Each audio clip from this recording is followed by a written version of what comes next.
সবাই কেমন আছেন? আশা করি ভালো আছেন। আমিও খুব ভালো আছি। আজকে আবার একটা নতুন রেসিপি নিয়ে হাজির হয়ে গেলাম। আজকে বানাবো পাটিয়ালা চিকেন। এটাকে আপনারা বলতে পারেন কালো মুরগির সাদা চিকেন, এটাও আমরা নাম দিতে পারি। তো চলুন কিভাবে বানাবো তারই রেসিপি আপনাদের সাথে শেয়ার করব। পাটিয়ালা চিকেন বা আমার নাম দেয়া কালো মুরগির সাদা চিকেন বানানোর জন্য প্রথমে চিকেনটা নিয়ে নিলাম 500 গ্রাম। 500 গ্রাম চিকেনে 150 গ্রাম টক দই দিয়ে দিয়েছি। তারপর আদা রসুন পেস্ট করা 2 টেবিল চামচ দিয়ে দিয়েছি। 1 টেবিল চামচ ওতে গোলমরিচ দিয়ে দিলাম। স্বাদ মতন লবণ দিয়ে দেব, দিয়ে ভালো করে ম্যারিনেট করে নেব। ম্যারিনেট করা অবস্থায় 15 মিনিট রেখে দেব। ওটা যতক্ষণ ম্যারিনেশনটা থাকবে ততক্ষণ আমি সবজিগুলো কেটে নেব। একটা ক্যাপসিকাম নিয়ে নিয়েছি, 4টে পেঁয়াজ নিয়েছি, 2টো পেঁয়াজ ক্যাপসিকামের আকারে কুচিয়ে নেব। 2টো পেঁয়াজকে ভালো করে ছোট ছোট কুচি করব বা গ্রেন্ড করে নেব। আপনারা চাইলে গ্রেন্ড করে নিতেও পারেন। 2টো টমেটো নিয়ে নিয়েছি, খুব ভালো করে কুচি কেটে নেব। খুব বড় বড় হলে হবে না, ছোট ছোট করে কুচি করে নিতে হবে। 2টো কাঁচা লঙ্কা নিয়ে সেইগুলো কুচি করে নেব, আর কিছুটা ধনেপাতা। পুরো প্লেটটা আমার তৈরি হয়ে গেছে। দেখুন, গ্রেভিটা বানানোর জন্য একটা কড়াই নিয়ে নেব, তাতে 50 মিলি সাদা তেল দিয়ে দেব। তেলটা হালকা গরম হয়ে যাওয়ার পর ওতে গোটা গরম মশলা দিয়ে দেব। গরম মশলাগুলো একটু ভাজা ভাজা হয়ে গেলে ওতে পেঁয়াজ কুচো করে রাখা পেঁয়াজগুলো দিয়ে দেব। গ্যাসের ফ্লেমটা হাই করে পেঁয়াজগুলো ভাজতে হবে। সেই টাইমে পেঁয়াজগুলো হালকা ভাজা হবে, তার মধ্যে একটা পাত্রে 1 কাপ জল দিয়ে কিছুটা কাসুরি মেথি পাতা ভিজিয়ে নেব।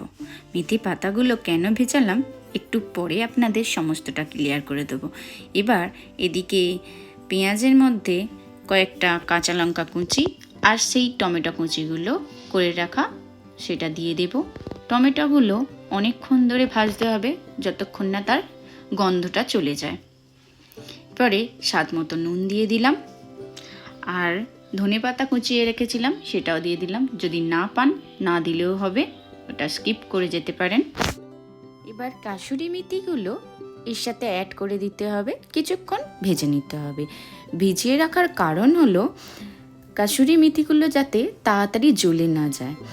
শুকনো দিলে তাড়াতাড়ি জ্বলে যাওয়ার সম্ভাবনা আছে, খুব তাড়াতাড়ি ভাজা হয়ে জ্বলে যেতে পারত। তো ঘরোয়া নুস্খা এটা, আপনাদের আশা করি কাজে লাগবে। এরপরে চিকেনগুলো এর সাথে তুলে দিলাম, ভালো করে এটা কষে নিতে হবে। কিছুক্ষণ চিকেনটা কষিয়ে নেওয়ার পর এতে 1.5 চা চামচ ধনে গুঁড়ো, 1 চামচ জিরে গুঁড়ো দিয়ে দেব।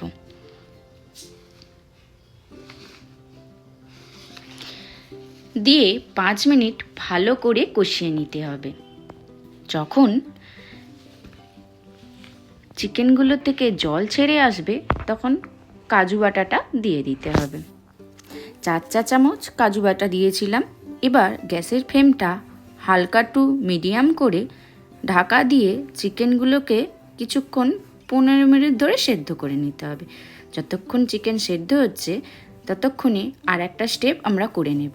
কড়াইয়ে তেল দিয়ে মৌরি ফোড়ন দিয়ে পেঁয়াজ আর ক্যাপসিকাম কুচিগুলো দিয়ে দিতে হবে। খেয়াল রাখতে হবে যেন খুব বেশি কুক না হয়। হালকা কুক হওয়ার পর ওতে 2টো লঙ্কা দিয়ে দিতে হবে, শুকনো লঙ্কা দেবেন অবশ্যই। তারপর যেই গ্রেভিটা বানিয়েছিলাম সেটা দিয়ে দিতে হবে। কিছুক্ষণ নেড়ে চেড়ে প্লেটে সাজিয়ে দিতে হবে। আমাদের পাটিয়ালা চিকেন তৈরি। দেখুন, কালারটা খুব সুন্দর এসেছিল আর টেস্টও খুব দারুণ হয়েছিল। চলুন এবার রিভিউ নিয়ে নেওয়ার পালা। কেমন হয়েছে বোন? এটা খুব সুন্দর হয়েছে, পুরো রেস্টুরেন্টের স্টাইল। মনে হচ্ছে রেস্টুরেন্টে খেতে এসেছি। তো আমাকে 10-এ কত দিতে পারবি? 9। Thank you. আবার একটা নতুন ভিডিও নিয়ে আপনাদের কাছে হাজির হয়ে যাব। আজকের ভিডিওটা আমি এখানেই শেষ করলাম। ভালো থাকবেন, সুস্থ থাকবেন আর আশেপাশের পরিবেশও সুস্থ রাখবেন। চলুন দেখা হচ্ছে নেক্সট ভিডিওয়ে।